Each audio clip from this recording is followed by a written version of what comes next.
Welcome everyone to our discussion here, Fireside Chat with Matt Boulos on the ethical and practical future of AI.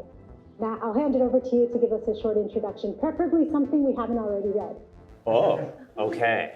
That might be hard, but I'll start with stuff you have read or may have read, which is that I lead policy at Imbue. I am I'm a disappointment to my parents. I have a law degree and a computer science degree and have never really used either of them in a way that they could explain at a cocktail party. But I finally got a job where I could use both. And the only problem is they still don't really understand what I do. And so my role in leading policy at Imbue is it's got two parts. One is to ask, if we're really going to bring these technologies to reality with a power that we haven't seen in computing, a power of change that's new, then how do you ensure that actually yields a world that we want to live in, that we want for ourselves, our children, for our neighbors? And then the other half of it is, well, you can construct the vision, then what are you going to do about it? And so you can write angry blog posts, or you try to figure out what does it mean to move others along. So that's like trying to build coalitions within industry who can start thinking about, thinking past, right? Right now we have very basic primitive ideas of what it means to make sure AI is good, right? It says, and it doesn't kill us all. It's like, well, let's hope for more than that. And so then what does it mean, though, to ask for that? And then that has, going to DC, working with lawmakers and regulators, helping them understand the technology, but also understand the implications of them and work with them on what are practical solutions to things. And so it's turning out to be incredibly fun. And in Imbue, the organization, what we do is we're building agents on a different paradigm than what most other players in the agentic space are doing. What we're doing is asking, how could you solve whatever you want to solve for, rather than what the developer of the agent wanted to solve for. So if you go to Siri and you ask it to do something that Apple hadn't intended for it to do, it just can't do that. And this isn't a normative statement. It's just that's true about it. That's true about all software. What we're building towards is the idea that we could actually generate the software for you that would do the thing that you need to do. And so you say, I know I'm, as a lawyer, I'm sympathetic to these things. I've got, which of my clients have I not checked in on in the last 6 months? Something like that is actually a relatively rote task. Go to your calendar, line it up, check the emails that you sent. But that's the sort of a thing that, language model could do very cleanly if somebody would simply write the code to do it. And the challenge, though, is that nobody's going to write code just for your problem. And so if we can generate that, then all of a sudden all of these things that we want to do become available. And then the long-term dream is that when my mom is ordering Christmas gifts for the Sunday school party, that she can then go to it and say, hey, make me a tool that's going to help me find what would be like an appropriate set of gifts to order. And so that's the long-term vision. The near-term one is a bit more technical. We're generating software, working with technical users. But that's Imbue, that's me, and really excited to be here. So my senior year, I was an exchange student at MIT, so I went to the University of Toronto as an undergrad. So as I was explaining to someone, that meant that I got to pay Canadian public university tuition. and the best part is that they would send the grades home, pass-fail. And I assure you that I did my homework, but I also had a splendid year, and it was and so it's so nice to be back in an MIT environment, and so I'm really glad to be here with you. Well, we're pleased to have you, Matt. Thanks a lot for making the time. And for those that don't know me, I'm Ida Walquist-Ortiz. I'm an active volunteer in the MIT Club of Northern California. And I'm also, like Matt, an attorney. I did my undergrad in Core 7, so biology, and then worked a bit in regulatory affairs, and then got the law degree. 3 years, got it, and have since been practicing. I've done everything from big law to working in-house at medium, large, private and public companies. And now I have my consultancy, which is called Co-Launchpad. I'd like to plug in Kanju. Kanju is the founder of Imbue. She was early on, I believe, with Patrick at Stripe, and she's an MIT alum. And so we are really excited for what's to come from Imbue. So on that note, let's take a couple steps back. What would you say is the current state of AI? Oh, I mean, I personally find it tremendously exciting because what has happened with large language models is that and when you think ChatGPT came out, right, and you get to tell your fart joke, you do stuff and you're like, it's really doing it. But it still had this feeling of it was doing it, and we hadn't seen stuff like that before, but useful capabilities weren't there. And I think we're starting to see now the large language models get quite, they're quite remarkable. Like they can generate code, they can answer complex questions. I'm always tinkering on stuff at home, and I always like to ask ChatGPT first, like how to fix the patch, how to patch my wall, and then I go read like the Reddit of all like the contractors who actually know what they're talking about, and it's actually like it's good, and I think that that's really powerful because this means that this next layer of applications become possible. I don't think we've seen that layer yet, to be frank. Like, the large language models feel very special.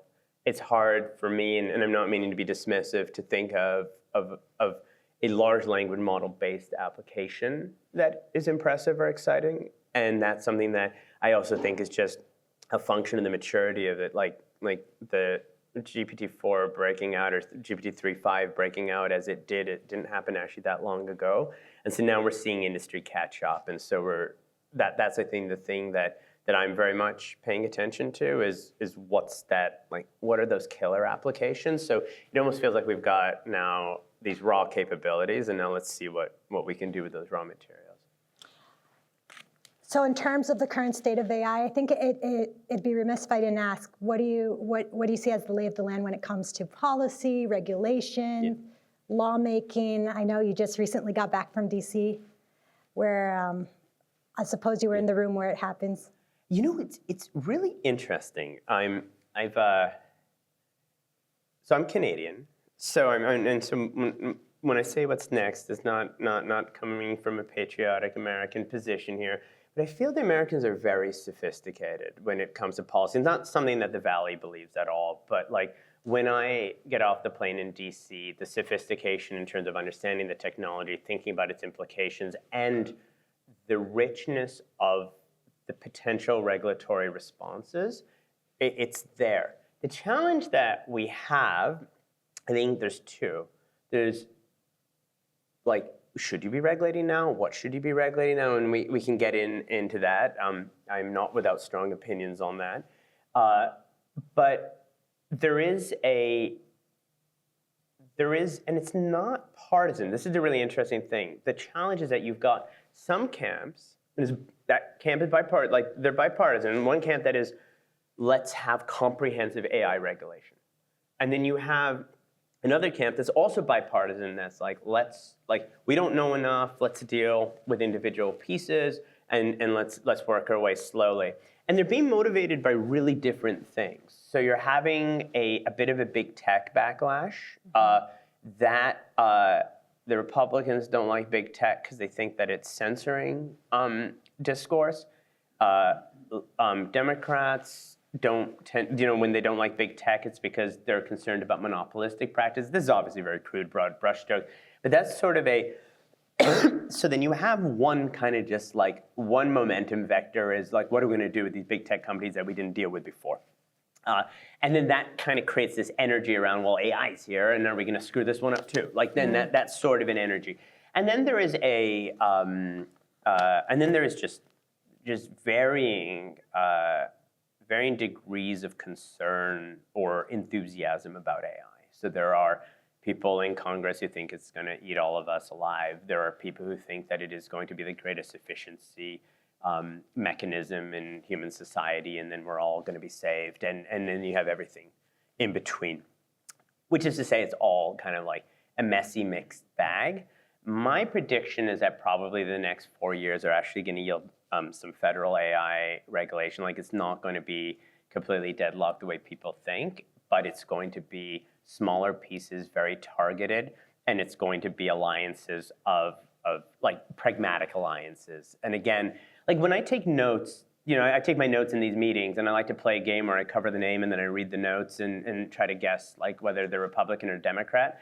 And one of the really interesting things is that right now, consistently, I can't tell. I mean, I know because I wrote the notes, but the point is on the basis of the notes themselves, it's we're still there.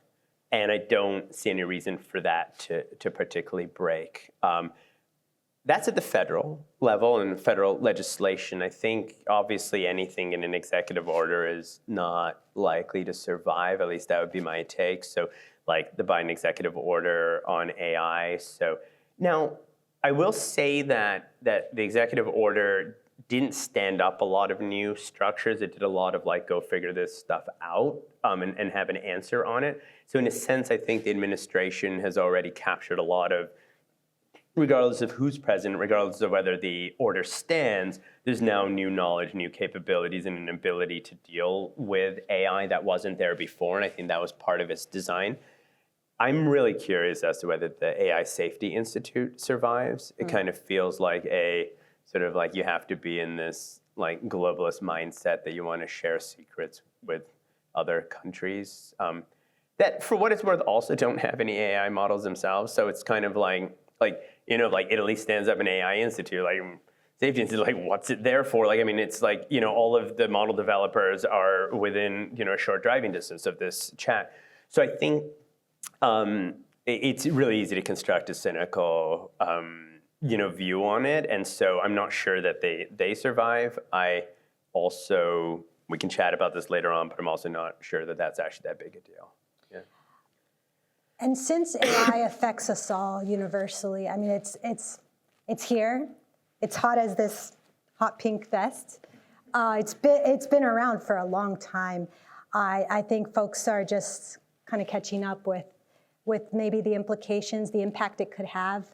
What's your take on EU's perspective? Yeah, I mean, I think this is really interesting because they got in on it early, right? They said, we're not going to wait for AI to become a problem. We're going to address this immediately with the EU AI Act. There are things I really like about it. One, which is that they organize, they're about uses. And I think it's really significant that there are different ways that you go at regulating AI. Do you regulate models? Do you regulate developers? And the idea is that you're regulating developers who are developing for particular uses, and then they've created this like not allowed category, a high risk category, and then a whatever category. And that's a not bad way of thinking about AI. And I think I've seen proposed legislation in the US that I think does a slightly better job of those categories, but they also got to cheat by looking at the first version and then trying to make it better. I think the EU process was a bit susceptible to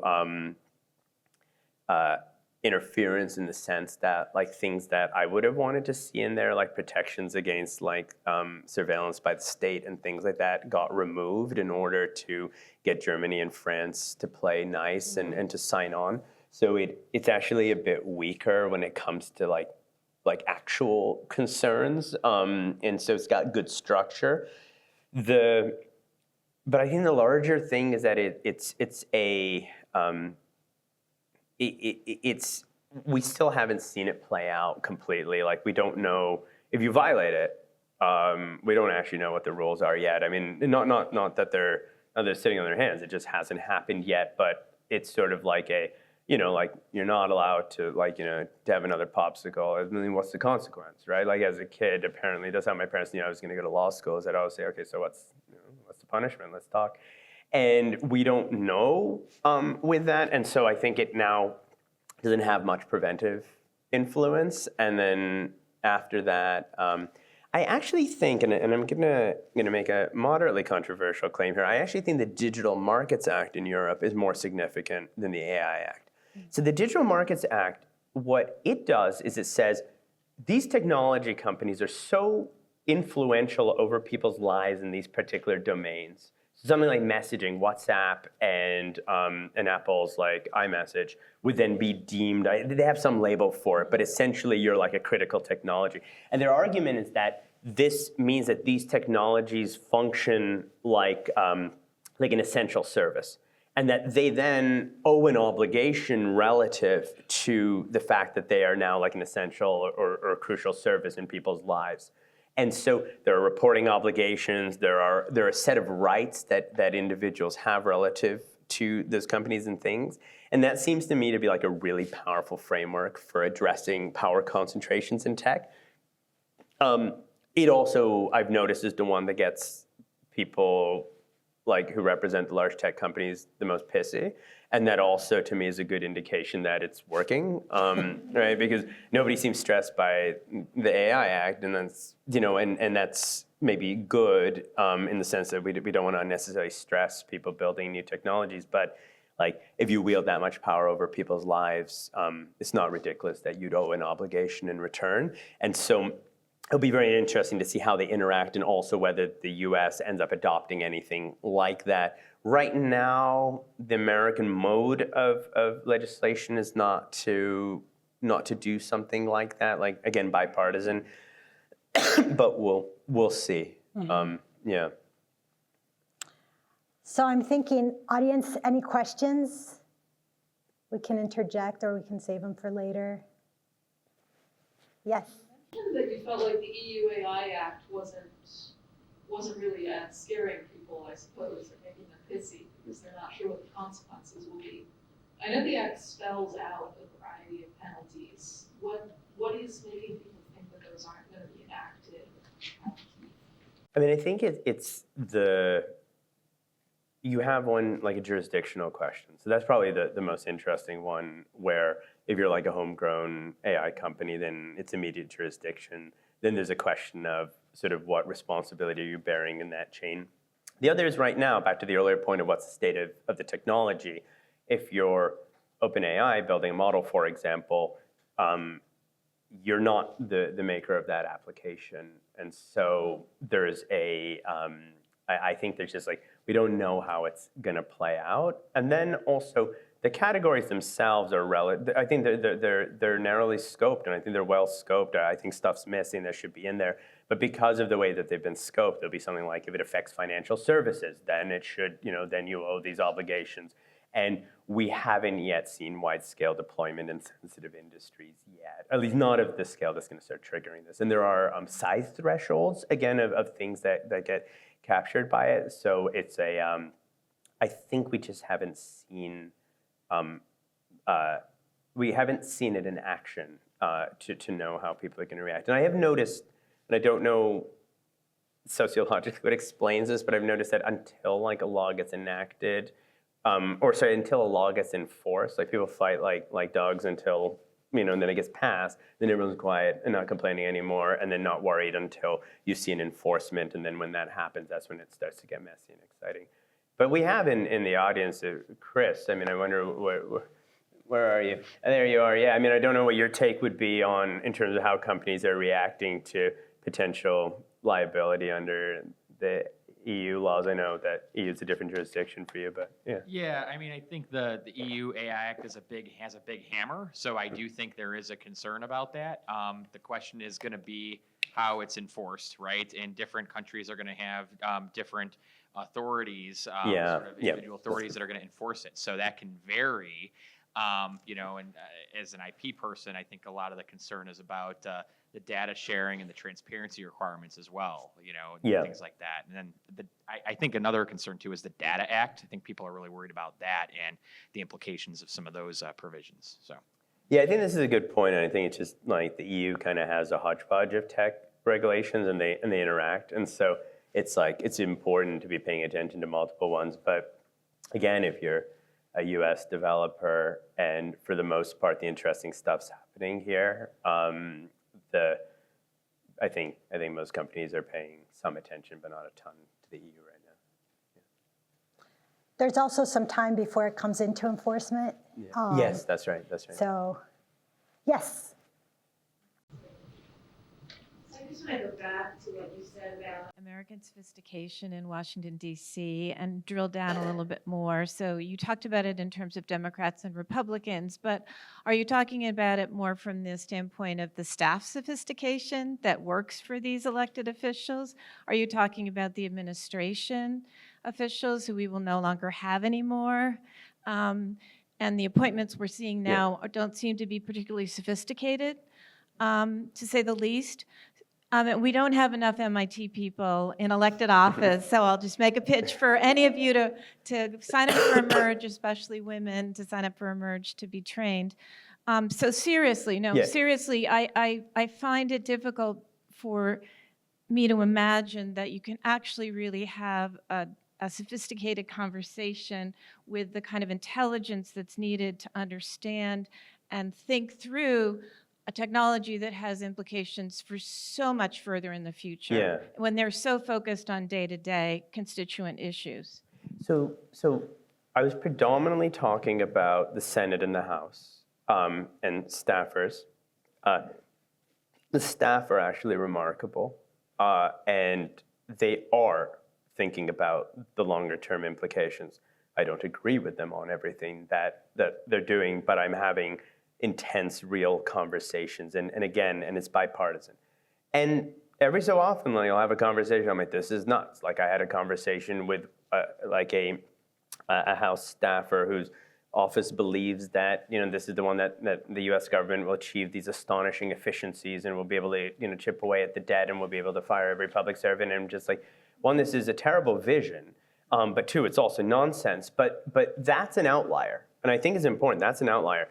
And the thing that I'm seeing is that, and where I'm seeing the sophistication is not in the chit chat about AI. It's when we look at draft legislation, it's actually like incredibly thoughtful and layers deep, and you can really see the difference between state and federal on that. And not wanting to dunk on California, but one of the things that you'll notice is state legislation often is sort of just working at first order, like don't do X, Y is permissible. Whereas with the federal, you're looking at really intelligent structures being put in place, anticipating sort of multiple levels of causation and where things go, and a willingness to go find people who don't agree with you and work to try to get to a position that's actually going to ameliorate a much broader set of constituencies.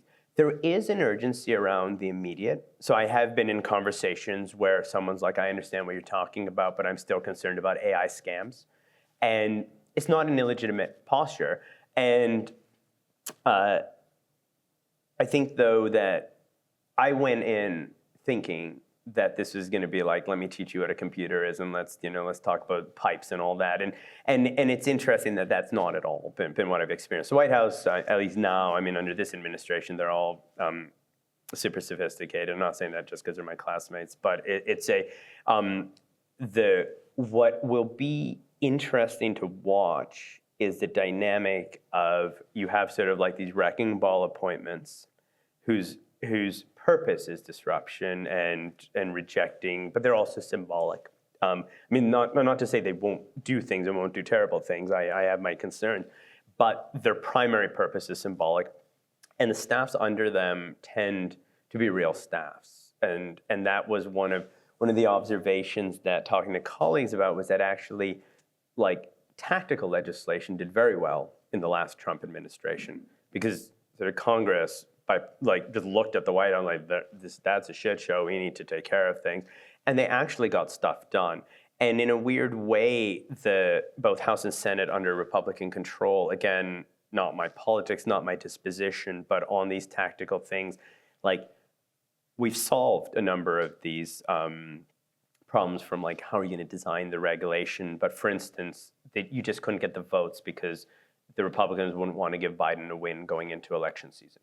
And then that's been lifted. And so now the opportunity is, you rally those same set of people and you're like, now you get to claim the win, and then you get to go ahead with it. So it's messy, but there's still enough good faith to hang on to try to get things done. I don't know what we look like as a country in 4 years, but there are opportunities to work on things that matter, and so that's trying not to be Pollyannish about it, but instead just looking, okay, here are the opportunities, these are the avenues, and that's what we're going to go after. The other thing I will say is that there is, I know you're asked about sophistication, and I'll take this back to legislative strategy. One of the things here is that we are going to see states become more emboldened and more powerful because they're going to look to DC and see it being, paralyzed. And I think we're going to expect then they're going to step up their game. That's going to create pressure on the federal to try to preempt, whether actually like legally preempt it or just try to get ahead of it. So I think we're going to be in for like a really curious dance. But I have some optimism because of the people who I spend time with there. Yeah. Oh. Yes. So you mentioned earlier that, thanks. So you mentioned earlier that you're not perhaps entirely confident about the continued survival of the AI safety institutes, whether perhaps in the US or, the one in the UK. Just could you speak a little bit about your perspective of like what impact that you've seen these institutes have had to date and why you think it might not matter as much if they do go away? Yeah, so I'm going to be blunt. I think one of the challenges that the AI policy discourse has had is that it got framed in incredibly stupid terms like existential risk or, and like this made no sense. As in, do we want to end the world? No. But then, okay, so then what? And then we got overtaken by this notion that the biggest concern is alignment. And it's the idea, would the machine go do something you don't want it to do? Well, it turns out that aligned systems are incredibly dangerous. If the machine does what you want it to do and you're a terrible person, the machine is now doing a terrible thing. We know, we look around the world, AI is being used for targeting in Gaza. We know what's happening in Ukraine. Like we are seeing all over the place. We know what happens if you want to do something very bad with a machine, you can do it. So we're in a weird place in terms of the framing of the debate. And I think we're starting to move toward, and that's, and not to be cheeky, but I think my title is officially head of policy and safety, and I generally drop the and safety. Not that I don't care about safety, but AI safety as a concept is it's a narrow concept. It's about the machine not breaking, not going off the rails. It is not about its societal implications. It is not about what are the consequences of how these things are going to be used. It's not about bounding those things or trying to motivate them in other directions. It's not about building systems that counteract concentrations of power. It misses so many things. So in a narrow sense, for what AI safety is focused on, it's very important. Like, I don't want people not to be like, let's not jailbreak our models. But it feels to me a lot like security relative to the current computing paradigm where security covers security. And then you have all of these other considerations about how software will be used and what it's being used for. So the safety institutes they're people who are very dedicated to the narrow concepts of safety, like really good eval sets, red teaming, advancing that stuff, and they're doing that work. I suspect those people will continue doing that work, whether they'll do it in an academic setting. I think the advantage of the safety institutes are that they have a lot of compute and they have funding and they have a seriousness attached to them. But even on the hype cycles, like this isn't like the UK AI safety summit in Bletchley Park. Like the profile is dipped. It's now yeoman work, and it's and I'm glad people are doing it. But it's sort of like the UK AI Safety Institute isn't going to stop because the US one loses its structure, and we'll probably see the actors who are involved in that. Just essentially form other, whether it's a nonprofit structure, whether it's in the academic structure, and they'll continue doing the work. So I just feel like it is, we're getting a bit of a disproportionate amount of attention on these institutes. I think they're important, but they're not everything. And I actually think our biggest problems are not the ones that they are focused on. Right here, sir. That's definition of safety seemed narrow, because what I've read about is more about the things going wrong with stuff that people have intentionally done, and the because of AI's ability to learn, it can learn the wrong things and get crazy. So it's more than just, but on the other hand, I don't worry about existential threats. Yeah, but I think it's a great point. Like, I think that AI is unique. I don't want to dismiss this, like the ability to learn, to evolve. But I think that we're gonna see the problem vectors are gonna be somewhat orthogonal, I think, to how we think about them. Like, there's I forget the name of it, but this guy set up a Twitter feed that, and he had an agent that trained on, he basically just fine-tuned it on like meme accounts on Twitter, and then just had his own account. And then this goofy little thing would just tweet, and it was kind of funny. And then it amassed a very large following, and then it had the idea that it would start its own cryptocurrency. And it launched it, or I think the owner of it launched it, and it like reached a value of almost $1 million. And we're starting to see sort of like and what was very interesting that you had this agent interacting with people, shaping their ideas of what's valuable, what's funny, what's nice. And so we are like, there's this idea of sort of, I often call it like the King Kong theory of it, which is like AI is this big, scary, monolithic thing. If you could build a strong enough a cage around it, you'll be okay. That's one paradigm. And then there's another, which is that it is going to be integrated into everything. It's in the fabric. And that's where you're absolutely right. If this thing's evolving and learning, then that could be very dangerous and very subversive. But also, it does mean that it is not just the unintended consequences that are what are risky.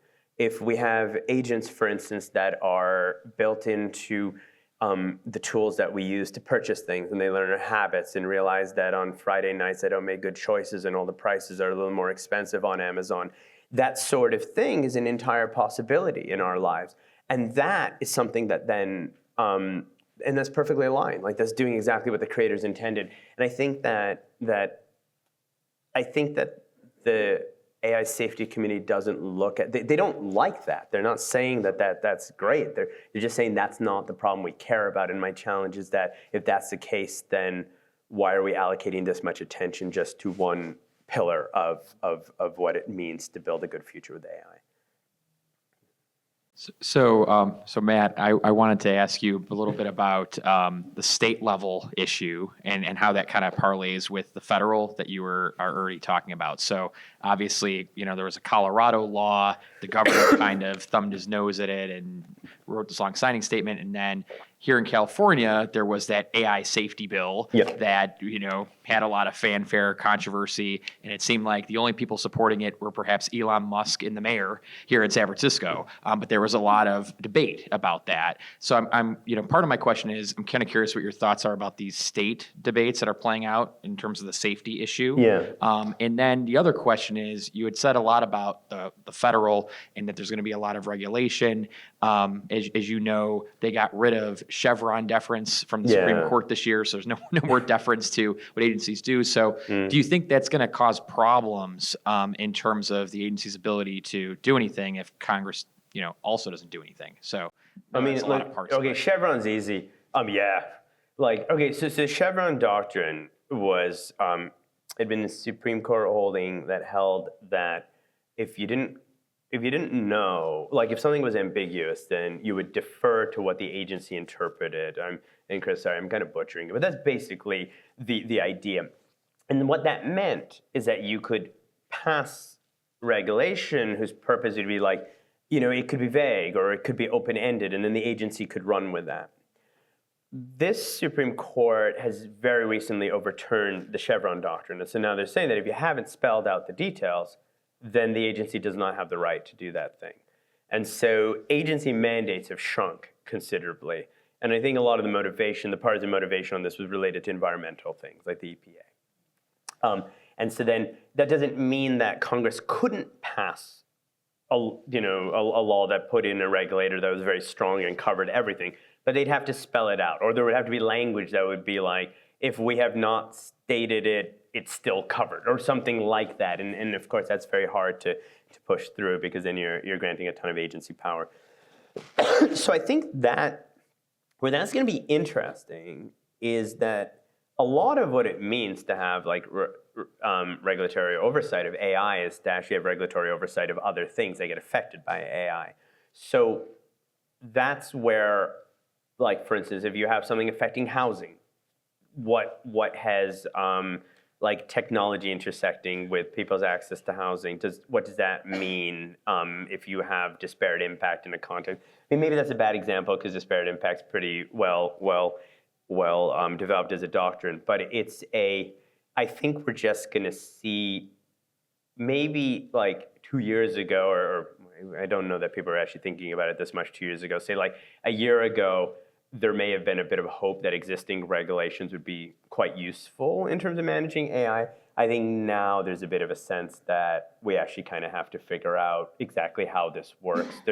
There's a really cool guy at Yale, Ketan Ramachandran, and he's he looks at liability law and AI. And one of the interesting things is he's very strong on the on sort of like looking at tort liability, product liability, things like that to be, he's not saying it's sufficient, but he's saying like, let's stop pretending that we're in the Wild West. We're not. We actually live in a country with laws and those things apply. And if, you kill your neighbor's cat using AI or using, whatever, it's still, you did something wrong. And so there are consequences. On SB 1047, I will push back.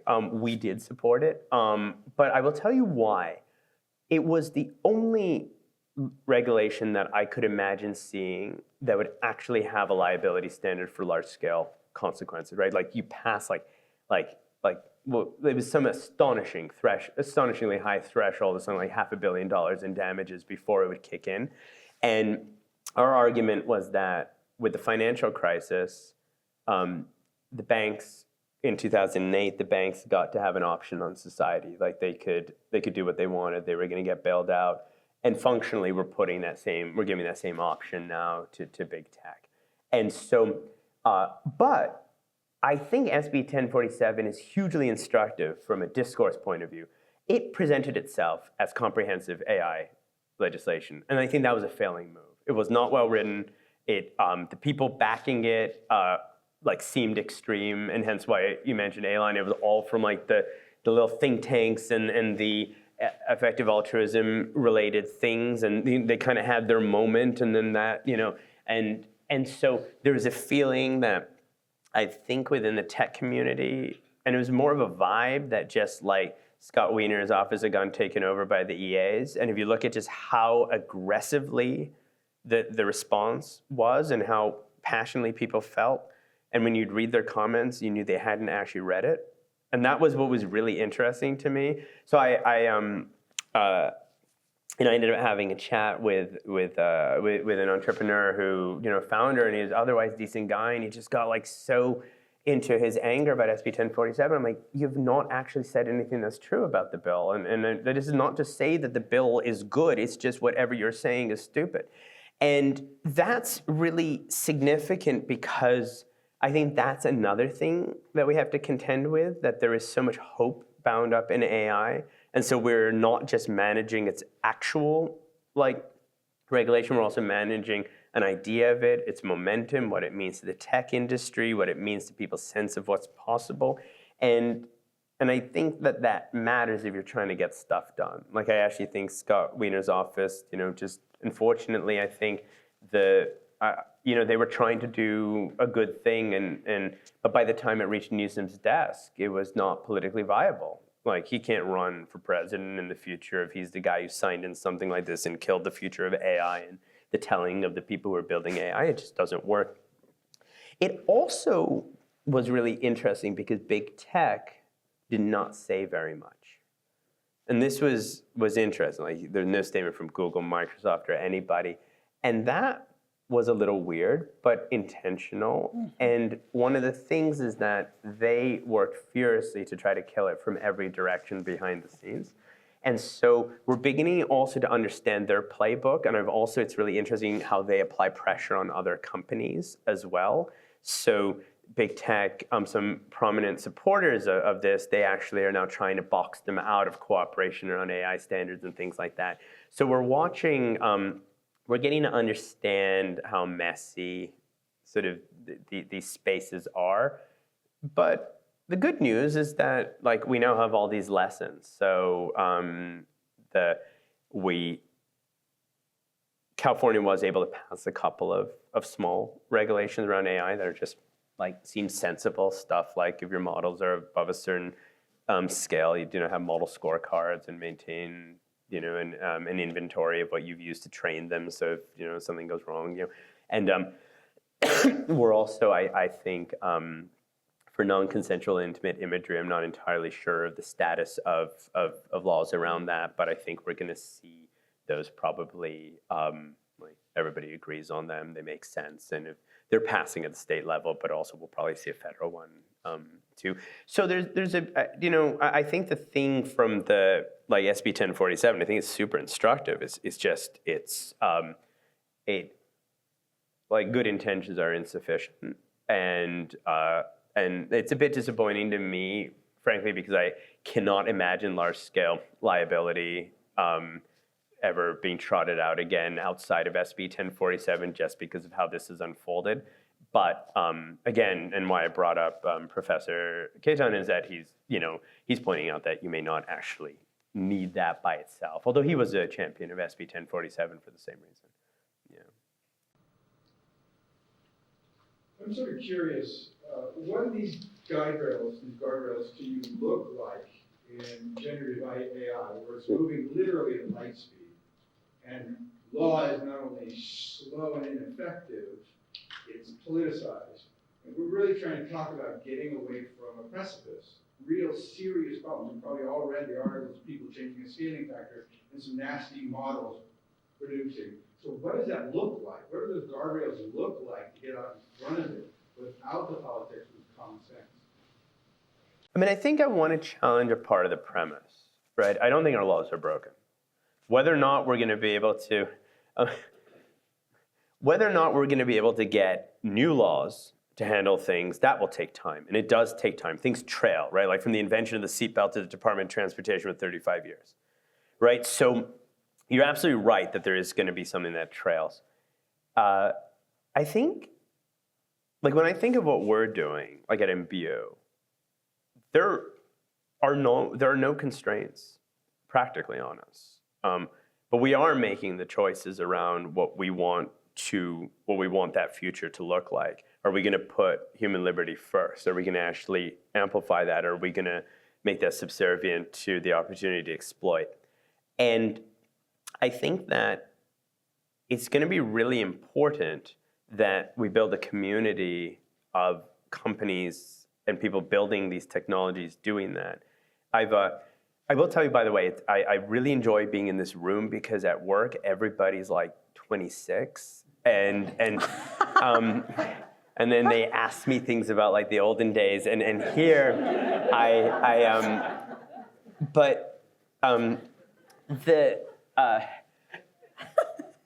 but open source, right? It's worth remembering. So like when I learned to code in the 90s, I was like my first teacher was some dude in Brazil who was on a message board, was just teaching me how to like write using Microsoft's 3D engine. And he's like, your code is terrible. I'm like, I don't know what I'm doing. And we would, and he would just coach me and teach me.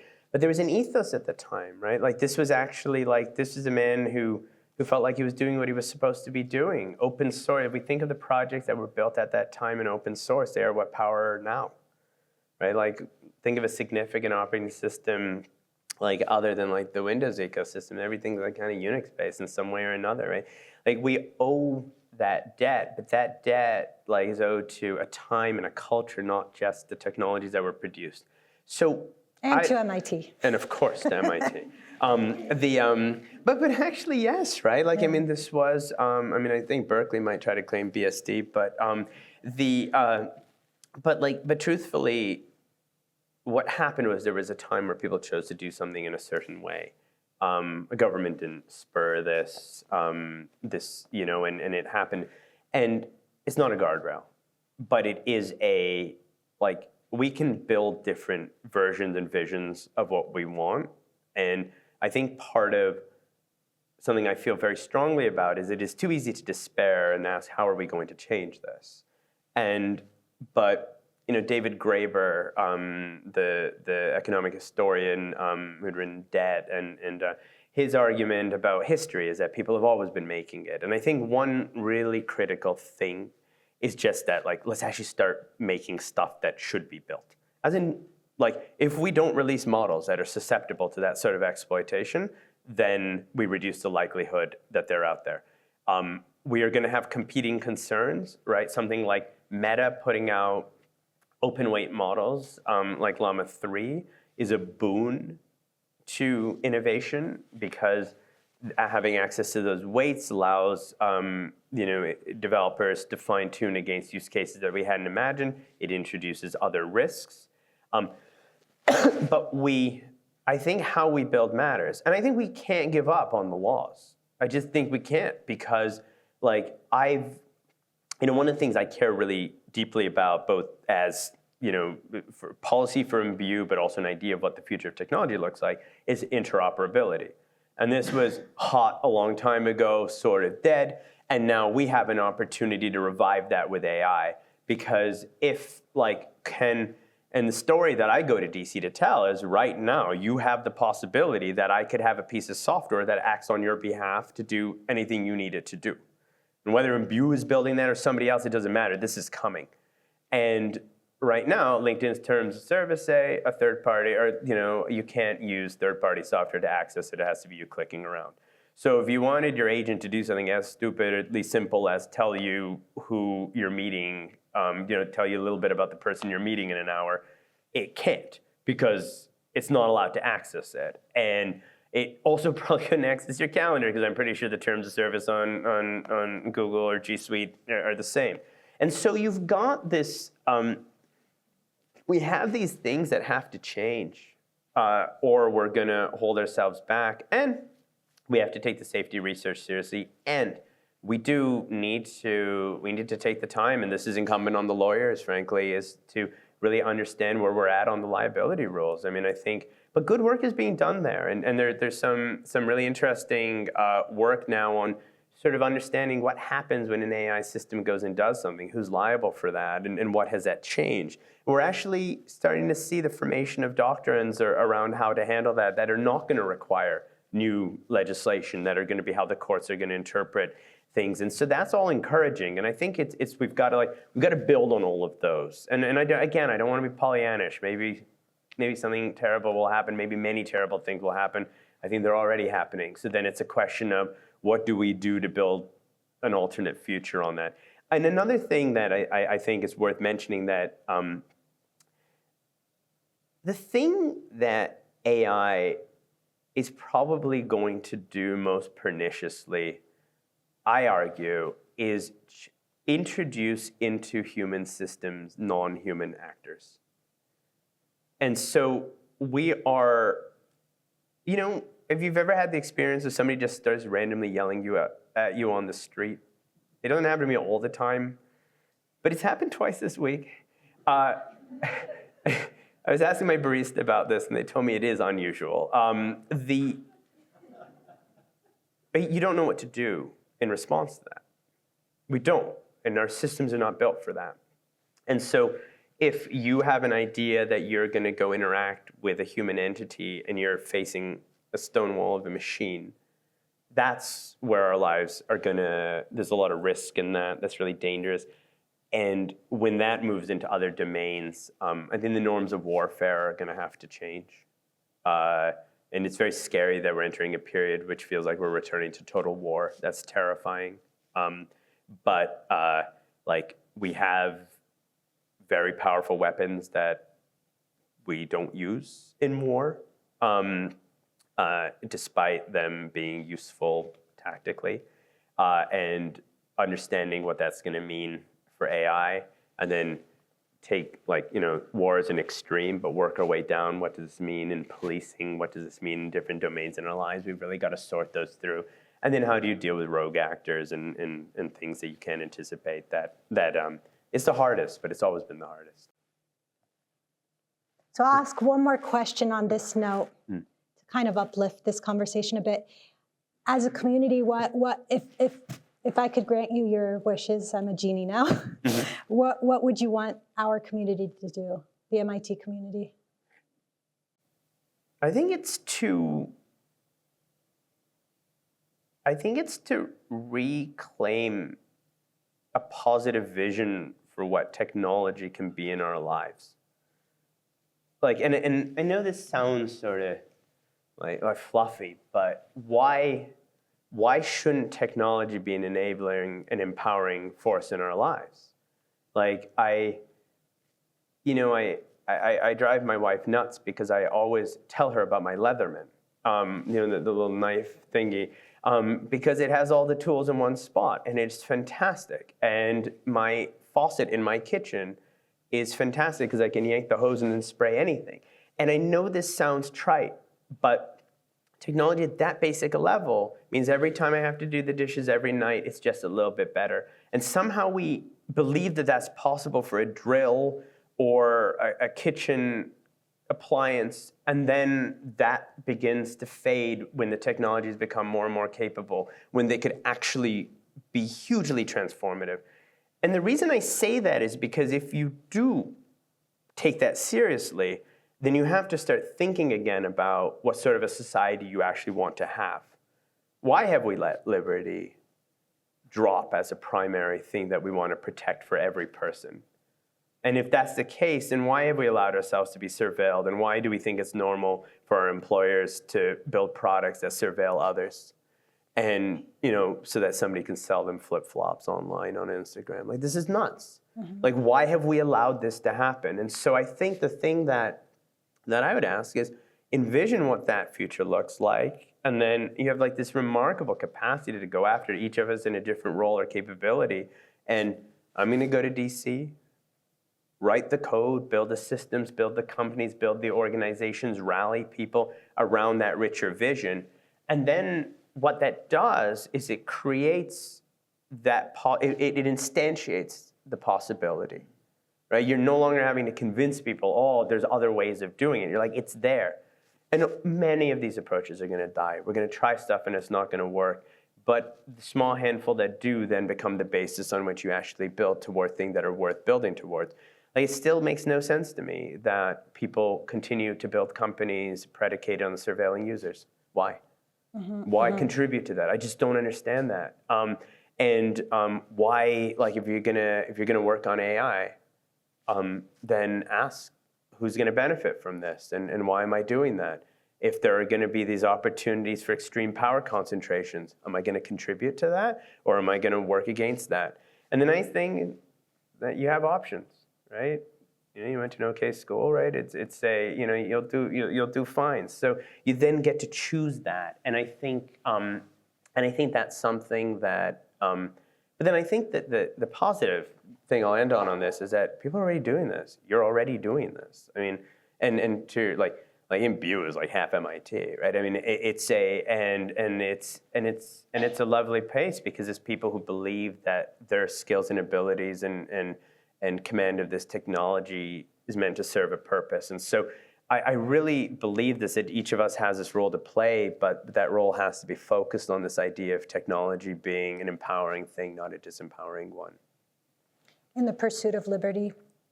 It resonates with me. It's enshrined in our Declaration of Independence, life, liberty, and the pursuit of happiness. On that note, I'd like to open it up to more questions. We have about, I'd say 10 minutes.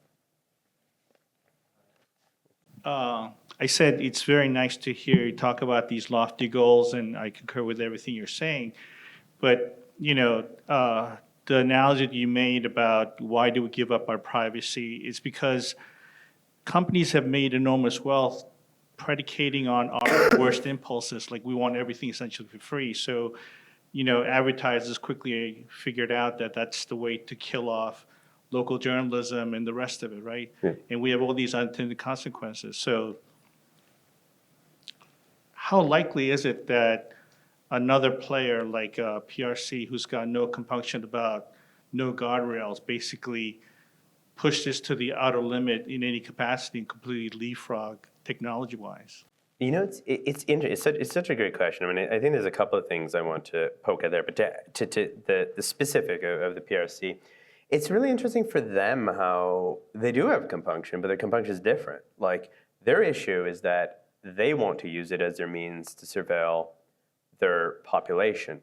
And so their challenge is, how do you make it feel beneficial so that people make those trade-offs that you were describing a moment before that? So you give up more liberty, but then it's easier to find a parking spot, or your streets are safer or whatever. And the claim is that generally, as you accede to surveillance, the return is going to be safety and ease and things like that. So they do have some limitations, but those limitations are around how do you make it feel good. So if it's making bad decisions or not achieving those outcomes, then it's not likely to get to where it's going. But to your larger point, though, is, well, there are all of these wicked impulses that actually are real, and that if you exploit them, make you huge amounts of money or accrete power. And I think we accept that reality, and we just don't participate in it. I think would be my thing, is that you can actually go build, or you can choose who you're going to support in building things. And I think there is a choice to not participate in the things that hold us back or that are detrimental. And like right now, we can't will away surveillance capitalism. We just can't. Like I would love to. It's there. But what we can do is build alternative economic models, alternative product concepts that don't depend on that. But I also think it has to be a concerted effort. I mean, I think it's like, one of my arguments would be that if you had real privacy laws at the time that it's something like Facebook or Google were monetizing, then they would have figured out other ways to monetize. And we sort of shut the bed on that one. I mean, if we're honest, like, why do we still not have a comprehensive privacy regulation in place in this country? And so there is the work that we need to do on Chris, like, the lawyers have not done a very good job, and I mean like lawyers, not just Congress and lawmakers. Sorry, It's a catch-up game. Yeah, and now we're always trying to catch up. Yeah, and now but I think there is something to be said, though, for also building the alternatives. So it's incumbent on the lawyers to go figure out how we're going to have good rules, and it's incumbent on the builders to actually build the things that should be built.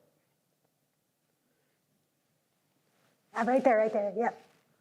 Hi, I was wondering whether I could ask you to speculate about kind of the future of the protected industries like lawyers and medicine and the role of AI there. Like, It's go crazy. Yeah, no, it's because they're also kind of like the holy grail ones. Like, they're the ones that everyone wants to completely disrupt. Like, this idea of like, why would I go see a doctor if I could go see a machine that has seen every scan of a broken thumb? And it really, I honestly think, I used to have like a larger answer on this. I think it's just going to come down to how effective they end up being, just the systems that people build, and whether they sort of reliably show results. And if and when they do, we're going to see massive adoption. I think within law, that I'm closer to, and you're probably closer than I am. I mean, I think we're seeing a lot of like really nice tools, like Clear Brief or stuff like that, help you parse like a brief or a case or a holding or whatever. But I haven't yet seen something that, like, I've seen stuff that makes lawyers like have like better lives, but I haven't seen something that has yielded like some sort of a productivity or a functional replacement that would modify the industry. But I don't know what your take would be, Ida. In the legal arena? Yeah. Nothing has reached the strategic level. Like you said, it seems like lawyers' lives are being made easier with contract management, with maybe some contract drafting, but the devil's in the details, so. But I think in some spaces, like I think he was asking about medicine though, right? both, like about protected industries, basically industries where we count on on the skill of the professional, right? But yeah, I think you sorry, is there something you want to add? No, that's absolutely right. But also I use the word protected. Yeah. Like, I would love to hear what you're thinking about. Is there going to be like a resistance from the protected industry? looked like I mean, these are really fun. Yeah, yeah, the effectiveness. yeah. I mean, which is yeah. not what protected industries are known for. Well, I think the thing is that without effectiveness, you don't, like, no one cares about it. And effectiveness then clears a bar that who's paying attention to what. So I had, I was chatting with the managing director of a Canadian law firm, and it was really interesting because he's like, this would be great. We can get rid of a bunch of associates. But the flip side of it was that I can't do it too quickly, or I will destabilize my firm, and then I'm going to just have people are going to all leave and not want to be part of this. And the other thing is that any sort of you go see your doctor, right, and they smile at you, make you comfortable. That's an important part of the job, but it's not the whole thing. Like, you hope they'll actually diagnose you correctly. And the reason I say that is that in any role, you have all of these parts. And so we're seeing some, like, low-hanging fruit get automated. I think, for instance, like reading a non-disclosure agreement and telling you whether or not there's something weird in there. Digesting cases. Yeah. Those are things, I mean, but something like scanning NDAs, like, now that could be completely automated, right? Like, completely. And as a law firm, you're probably asking how much money are we, or how much, billings are we booking on, like, something that was trivial to begin with? So, like, how much of our business is exposed?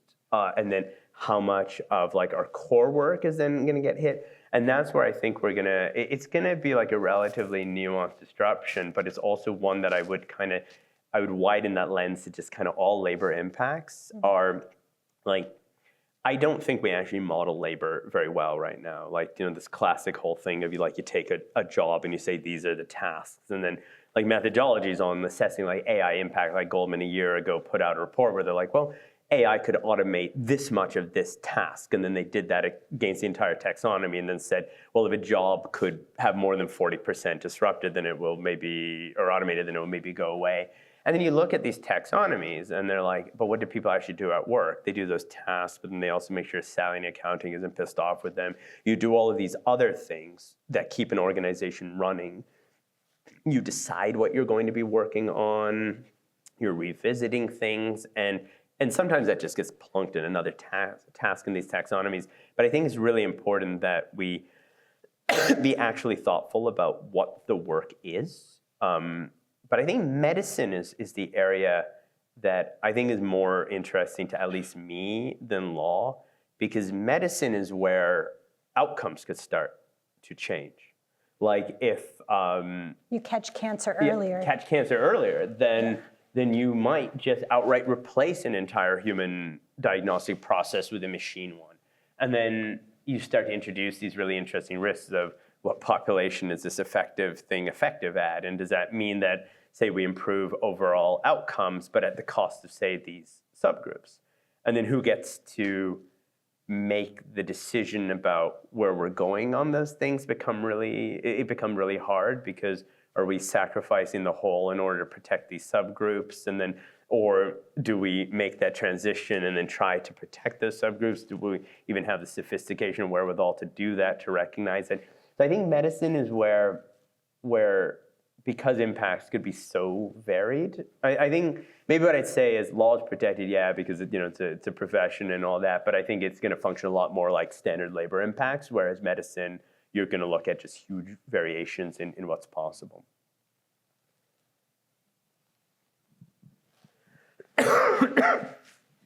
Yeah, you mentioned like it's always a catch-up game. So I'm curious, are there areas you think are urgent to regulate around AI?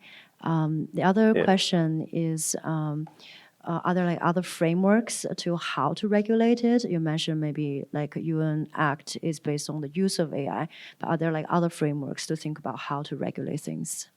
I mean, I think there are actually not that many. Like, you kind of have The EU Act. You just kind of have like actors and things that actors do, right? So, developer, just if you construct that matrix, right? Like, at least one side of it's only 3, right? Like it's a developer or maybe even two, like developer deployer, right? And then or maybe user, right? Or actually they put the users, and now we've got three. And then along that, it's are you gonna hold are you going to hold them to account for, the entity itself that they hold, or is it going, you're regulating the model, or you're regulating the uses? And so I understand that's a gross simplification, but I guess what I'm trying to get at is actually that it's not that large a spread of possible things that you go at. And a lot of, if you look at the common law and a lot of just the construction of like how common law technologies deal with things is that generally we let people have hammers, and then if you whack your neighbor with one, then we're like, no, you can't do that. And I think what makes AI unique is that we're a little concerned that that's not enough.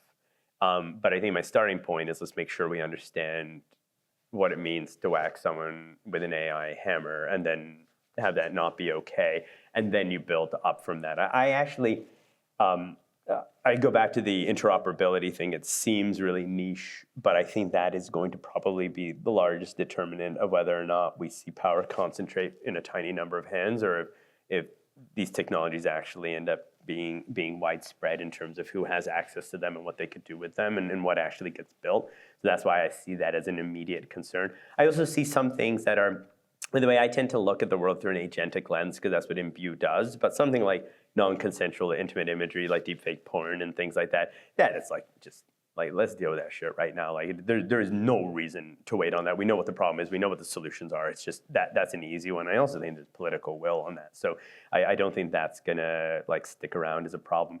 But I think after that, I think it will be good to like again, like with SB 1047, we were talking about like causing like $500 million worth of damage, right? Like that sort of a thing. You say, hey, we don't want that.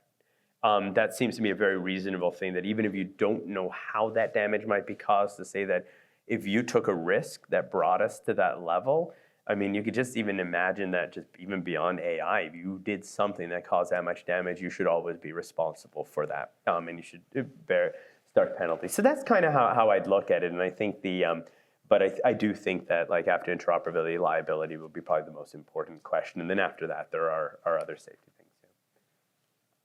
Yes. I have a question because I do cybersecurity and privacy, and lately a lot of my customers happen to be in the healthcare. Yeah. And the biggest challenge is not so much about not trying to embrace AI, but having to deal with all these regulations. So, for example, in the US we have HIPAA, then we have the FDA, cybersecurity stuff. And then if we want to do business, let's say with Europe, we have to deal with GDPR and then the whole world, right? And it's extremely difficult for organizations to navigate the legal spectrum, like what you do in California, what's allowed, what's in Europe. And on the other hand, people want to innovate really, really fast. And most of the time they tend to bypass, for example, basic controls, like having a robust security program. And then when we hear basically what you were mentioning, we had these major breaches that go beyond the harm of somebody's safety, but now you're affecting the privacy and financial future of individuals, right? So that, when I said your title, and that's why I came here, about the ethical and practical future, is how can we really enable practitioners to really innovate fast, but on the other hand, don't break the law, right? Make sure that at the end of the day we don't harm people. Yeah, no, it's a great question. I mean, I also think it's something super laudable about this EU, UK, US cooperation about safety standards is that it was a commitment to like let's have a common language playbook, and the fact that these administrations are all talking to each other. So something that maybe I want to walk back, as I was saying, if our AI Safety Institute got wound down, it wouldn't be that big a deal. I think that would be a major loss. That would be non-trivial. That said, like NIST probably isn't going to go away, and they will continue doing that work. But NIST is perennially underfunded and overstretched, and it's quite hard for them. But I mean, that is their job, and if you sign up for it, then it's just just have a good support network outside of work, I guess. It's such an interesting trade-off, though, right? Because it's like we want to innovate, but I actually don't want you innovating that aggressively on my healthcare files. You know, like let's slow that one down. Like if you know, I don't want my gout to be public, right? And so there's something about prudence and wisdom on regulations. So I actually ended up in my previous startup was building infrastructure on how you build applications that could then be consistent with HIPAA and GDPR and all of that stuff. And what strikes me about them is that they're just stupid laws. Like they're just badly written. Like HIPAA is supposed to be the privacy standard for health records, electronic health records in the US, but HIPAA is about actually billing. Like it is about the use of records for the purpose of billing. It's not even like protection around like it's not protecting that core thing, which is like, you know, your integrity and this inviolable nature of the person. No, it's about billing and what you're allowed to share in billing. And GDPR was well-intentioned and sort of you know, now you have to click and say reject and it's also remarkable how most of those cookie banners actually don't do anything, and then your data just gets sent anyway. And I think that that's important because like bad solutions are not, they're in their nature, they're problematic. And I think that's the thing about, and that's why this was my earlier point about the prudence and the sophistication of what we are seeing in federal proposed legislation is it has learned those lessons. This is clearly evident that there are, like if there's going to be a liability structure, it's very clear where that falls. If there are prohibited uses or acceptable uses, the demarcations are so explicit and clear. And sometimes I get frustrated because I'm like, oh, you know, X is not covered or Y is not covered. But they are erring on the side of being fair to those who are being subject to them. I think, but I mean, there's this larger problem of a modern society that's so complex. Our tax code's insane, our legal code is insane. Like, just modern life from an administrative point of view is sort of out of control. And there's like the wrecking ball approach of our current of our new administration. There's one of you actually try to preserve the protections while simplifying that. I mean, I don't know how politically feasible this would be, but I mean, it would be nice if there would be work with like between the EU and the US to try to normalize some stuff. But honestly, I think until there's like a major American privacy bill, I can't see how that would happen. But GDPR does suck. Like it's just not good law. Yeah. On that note, we're out of time. Oh. I think we have until 9 o'clock here at Samsara, so I'm gonna hang around. I don't know, Matt, if you're able to. I'll be here, yeah. It's been a pleasure. Likewise. I mean, you made this so easy for me. I can see why you're a thought leader. Thanks a lot.